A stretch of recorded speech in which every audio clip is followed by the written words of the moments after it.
So good to meet you online. You too, sir.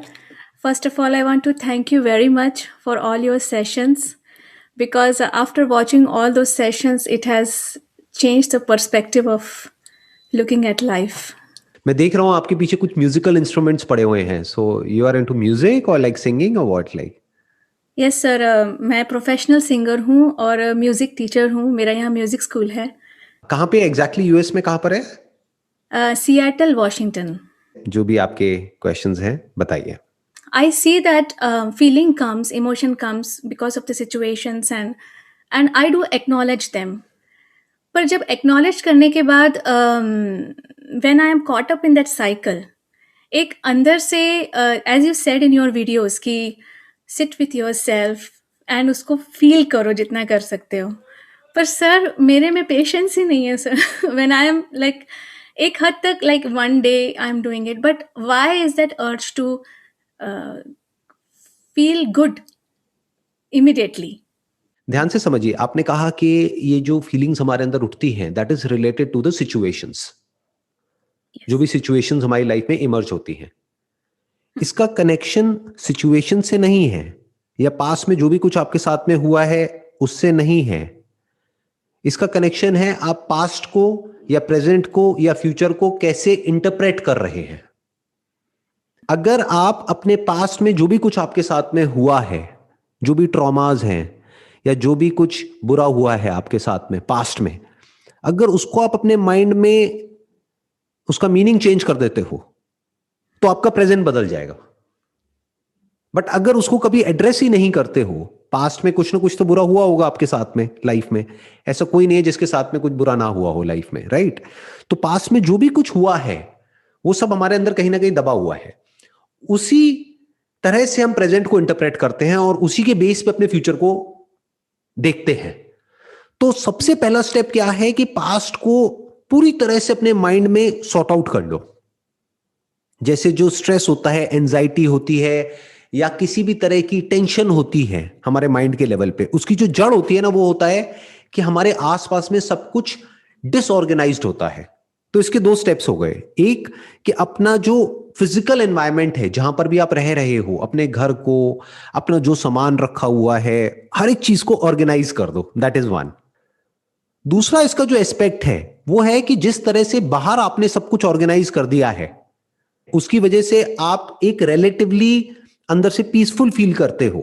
अगर इसी तरह से अंदर जो थॉट्स है, फीलिंग्स है, इमोशंस है, उसको आप अच्छे से ऑर्गेनाइज कर देते हो, उसको अच्छे से ऑर्डर में रखते हो, वहां पर कोई केओस नहीं है, तो ये जो फीलिंग्स है और इमोशंस है और जो भी थॉट्स हैं हमारे, वो एफर्टलेस हो जाते हैं, वो स्पॉन्टेनियस हो जाते हैं.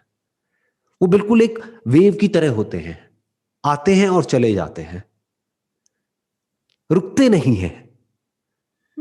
जैसे संगीत में भी क्या है, अगर आप संगीत को ध्यान से आप समझ रहे हैं तो correct me if I am wrong, संगीत में जो दो नोट्स होते हैं उससे ज्यादा जो इंपॉर्टेंट है, उन नोट्स को समझने से ज्यादा जो इंपॉर्टेंट है वो है कि उन दोनों के बीच में जो गैप होता है, जो साइलेंस होता है, म्यूजिक वहां से पैदा होता है. तो you need to connect more with the silence, with the gap, in order to be a great musician और अ सिंगर. इसी तरह से पहले जो अपने जो दो थॉट्स होते हैं या फीलिंग्स होती हैं या इमोशंस होते हैं, इसके बीच के गैप को देखो. उस गैप में जा करके आराम से बैठो. कोई अच्छी फीलिंग आ जाए तो बहुत एक्साइटेड नहीं होना है, कुछ बुरी आ जाए तो डिप्रेस नहीं होना है. उन फीलिंग्स के बीच में गैप्स होते हैं. दिन में ऐसे कुछ मोमेंट्स होते हैं जब ना आप बहुत अच्छा फील कर रहे होते हो ना बुरा फील कर रहे होते हो, क्योंकि इन दोनों ही सिचुएशंस में आप ऑब्जर्व करने की पोजीशन में नहीं हो. जो जरूरत से ज्यादा खुश है, जरूरत से ज्यादा एक्साइटेड है, वो भी ठहर करके, रुक करके चीजों को ऑब्जर्व नहीं कर पाएगा. जैसे आपको सिंगिंग से ही रिलेटेड एग्जांपल देता हूं, because you are a singer. अगर आप बहुत ज्यादा एक्साइटेड हो, क्या आप अच्छे से गा पाओगे? हाँ सर, ब्रेथ पे ही फर्क पड़ेगा, तो ब्रेथ इज राइट. एवरीथिंग. और अगर आप बहुत ज्यादा डिप्रेस्ड हो तो क्या आप गा पाओगे ढंग से? नहीं गा पाओगे ना. तो आपको एक ऐसी स्टेट चाहिए अच्छे से गाने के लिए, आपको बीच में कहीं पर होना पड़ेगा. मतलब ना बहुत ज्यादा एक्साइटेड ना बहुत ज्यादा डिप्रेस्ड. तो ऐसे ही जब दिन में वो स्टेट आती है, अब वो कैसे आएगी? हो सकता है आपने कोई बुक पढ़ी, हो सकता है मेरी कोई वीडियो देखी, हो सकता है मेडिटेशन करी, हो सकता है प्राणायाम किया, योगा किया, एक्सरसाइज करी, या हो सकता है अपना आपने रियाज किया, तो उसके बाद में कुछ देर के लिए सब कुछ ठहर जाता है। ऐसा होता है या नहीं होता है? जैसे हमने फिजिकली एकदम से वर्कआउट किया तो उसके बाद में कुछ देर ऐसा नहीं होता है, 20-25 मिनट या आधा घंटे तक, जब कोई थॉट्स नहीं चल रहे होते हैं माइंड में, कोई फीलिंग्स नहीं होती है, बस एक पीसफुल स्टेट होती है। तो उस वक्त उस टाइम को खराब मत करो, उसको एंजॉय मत करो। हम ये गलती कर बैठते हैं, हम उसको एंजॉय करने लग जाते हैं। तो उसको क्या करना है, उसको यूज करना है। क्यों? क्योंकि वो हमेशा के लिए रहने वाला नहीं है, वो कुछ देर बाद चला जाएगा, जब ये फीलिंग्स, थॉट्स, इमोशंस वापस से हावी होंगे हमारे ऊपर। तो उस स्टेट में आपको क्या करना है, ये देखना है कि जो भी कुछ आपके साथ में लाइफ में हुआ है पास्ट में, या अभी जो कुछ हो रहा है, या फ्यूचर में जो भी कुछ होने वाला है, उसको आप किस तरह से इंटरप्रेट कर रहे हो, उसको आप क्या मीनिंग दे रहे हो। उस मीनिंग को बारीकी से चेंज कर दो। Once you change the meaning of whatever happened to you in past, तो आपका प्रेजेंट और फ्यूचर ऑटोमेटिकली चेंज हो जाता है। फीलिंग्स, इमोशन सब चेंज हो जाते हैं। जैसे किसी के लिए कोई रिजेंटफुल फीलिंग्स हैं आपके अंदर, मान लो कोई फ्रेंड है, कोई रिलेटिव है, या पास्ट में किसी से भी रिलेटेड कुछ भी है, जो भी आपके साथ में अगर कहीं कुछ गलत हुआ है, तो उसका मीनिंग चेंज कर दो। उसको इस तरीके से देखो कि वो तो बहुत अच्छा हुआ, अगर वो नहीं हुआ होता तो आज मैं यहां नहीं होती, आज मैं इस तरह से नहीं गा रही होती, या मैं इस तरह से अपनी लाइफ को नहीं जी पा रही होती।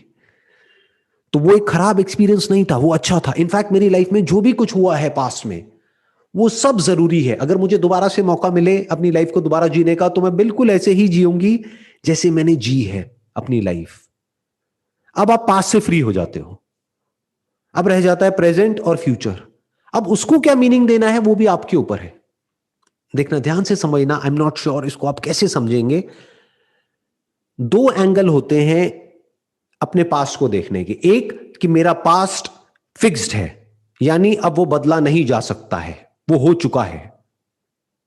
ये सच नहीं है, क्योंकि पास्ट क्या है?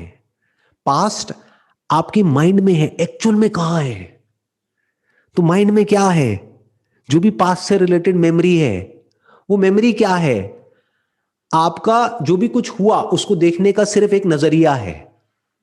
तो अगर उस नजरिए को आप बदल सकते हैं, तो आज में आप अपने पास्ट को भी बदल सकते हैं। वही जिसके बारे में आपको बुरा लग रहा था पिछले 10 साल से, हो सकता है अगले 10 दिन बाद आपको अच्छा लगने लग जाए उन्हीं मेमोरीज को सोच करके। आप उसी के लिए थैंकफुल हो जाओ, उसी के लिए आपके दिल में ग्रैटिट्यूड आ जाए, तो इसका मतलब पास्ट बदल गया।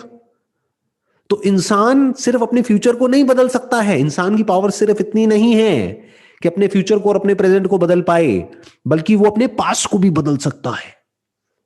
That is the beauty of being human.